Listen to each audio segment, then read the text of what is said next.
Aujourd'hui, on va parler d'Akainu, de puissance et aussi de Zoro. On va essayer de débunker ou de valider la vidéo 3 arguments qu'il faut oublier, fait par notre ami Shiné. 3 arguments que vous devez arrêter d'utiliser dans vos débats sur One Piece parce qu'ils sont totalement faux et invérifiables. Totalement faux et invérifiable. Le premier, alors Le c'est premier. le pire parce que j'en avais parlé moi-même à l'époque et j'avais fait un mea culpa pour dire que c'était un fake absolu. Akainu, le marine le plus fort de l'histoire. Akainu, le marine le plus fort de l'histoire. Alors déjà, quand tu touches à Akainu, ça fait un petit peu de mal. En un sens, c'est normal parce que je vais vous dire quelque chose, mais ça reste entre nous. Moi, j'adore Akainu. Ah ouais, j'adore Akainu. Mais ça, pareil, faut pas le dire, hein. Si ma chemise est rouge, c'est peut-être qu'il y a peut-être un lien par rapport à ça. Donc, il dit que Akainu n'est pas le marine le plus fort de l'histoire. C'est faux. L'interview n'a jamais existé. Ça n'a été dit nulle part par Oda, nulle part par personne. Ça a été dit nulle part par Eiichiro Oda, nulle part par personne. Donc, j'ai fait une recherche et j'ai trouvé quelque chose.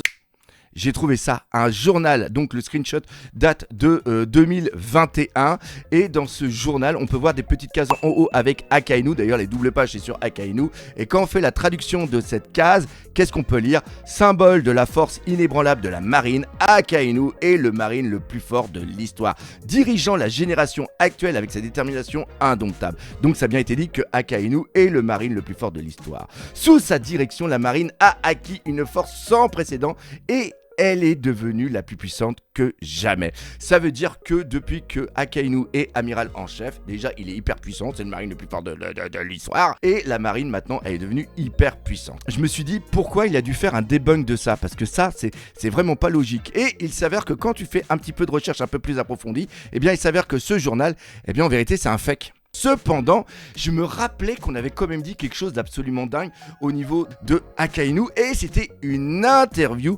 d'Eiichiro Oda. Et elle date de 2012 dans le magazine Sound Recording. Eiichiro Oda qui dit ça. C'est Luffy qui m'inquiète le plus car il bat le méchant principal immédiatement, à moins que je ne le mette en échec avant qu'il n'atteigne l'ennemi. Donc, quand on crée un protagoniste dans un manga, il est déconseillé de le rendre trop fort. Par exemple, si Akainu devenait le protagoniste, il serait si fort que One Piece s'arrêterait en moins d'1 an. Et là, c'est Eiichiro Oda qui le dit, Akainu est tellement fort que One Piece, l'histoire de One Piece, il avait été le protagoniste, ça se serait arrêté en 1 an.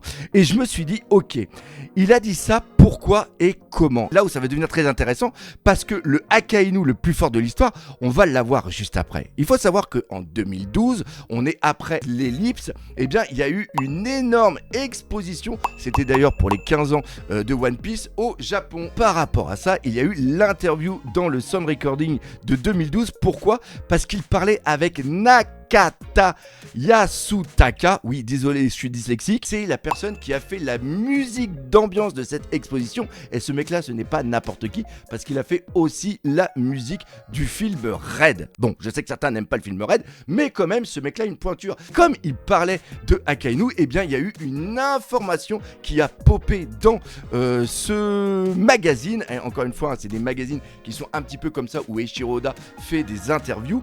Eh bien, il s'avère qu'il y a vraiment cette phrase qui est sortie, que Akainu est le marine le plus fort de l'histoire. Donc, l'information a bien été donnée par Eiichiro Oda. Mais ce qui est très important, c'est la suite. Qu'Akainu était plus fort que Garp à son prime quand il était plus jeune.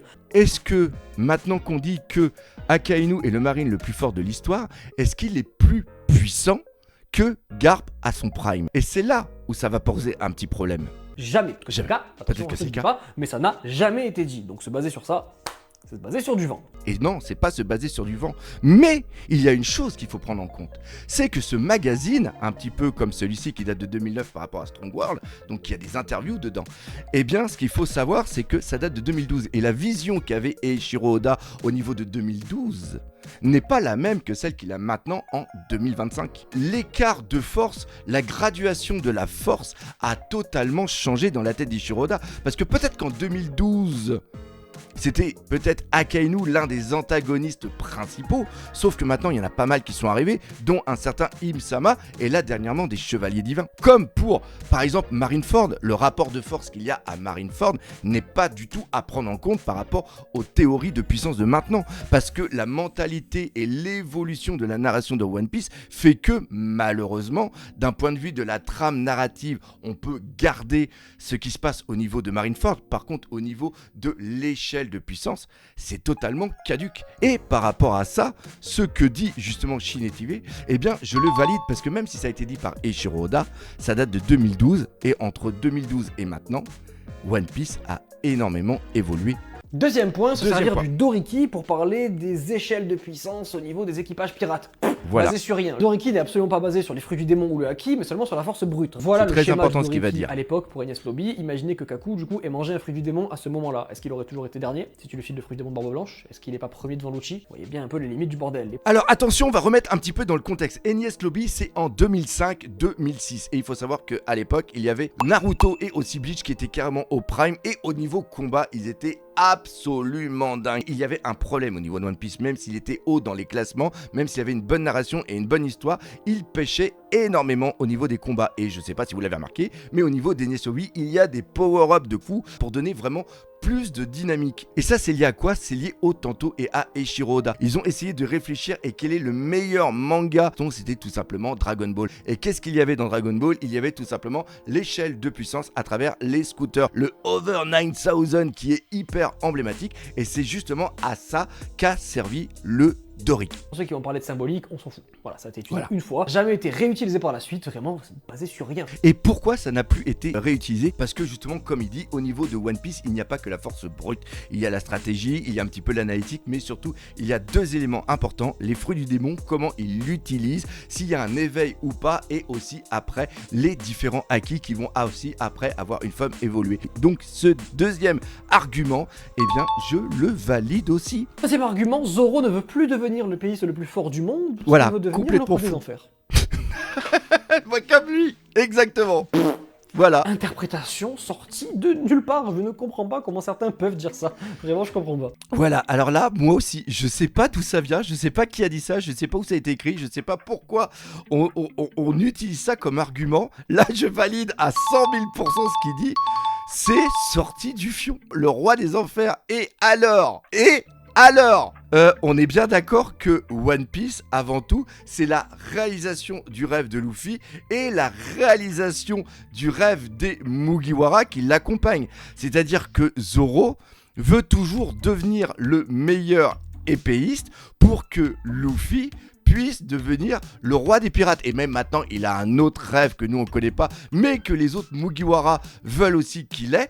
C'est-à-dire que là, c'est dénaturer la narration du personnage. Et en plus, la narration de Zoro, elle est quand même assez bancale et elle a autant de profondeur qu'une feuille de papier A4. Si tu lui enlèves son rêve, mais putain, il sert à quoi? Oui, il veut peut-être devenir le roi des enfers, mais c'est en devenant le roi des enfers qu'il va pouvoir devenir le meilleur épéiste et battre Mihawk. Ah, ah, ah. Parce qu'il y en a peut-être certains qui pensent encore que Zoro, là, il est plus fort que Mihawk. Non, non, c'est pas ça quand même. Ne me dites pas que c'est ça quand même. Parce que là, à Egghead, quand il a vu le Séraphin qui justement est tiré de Mihawk, il a dit que le Séraphin était plus humain que Mihawk. Dites-moi pas que c'est ça quand même. Dites-moi pas que les mecs, ils sont en train d'utiliser cet argument pour baisser la puissance de Mihawk. Ouh là là, va falloir que je me mette à la puissance. Va vraiment falloir que je me mette à la puissance.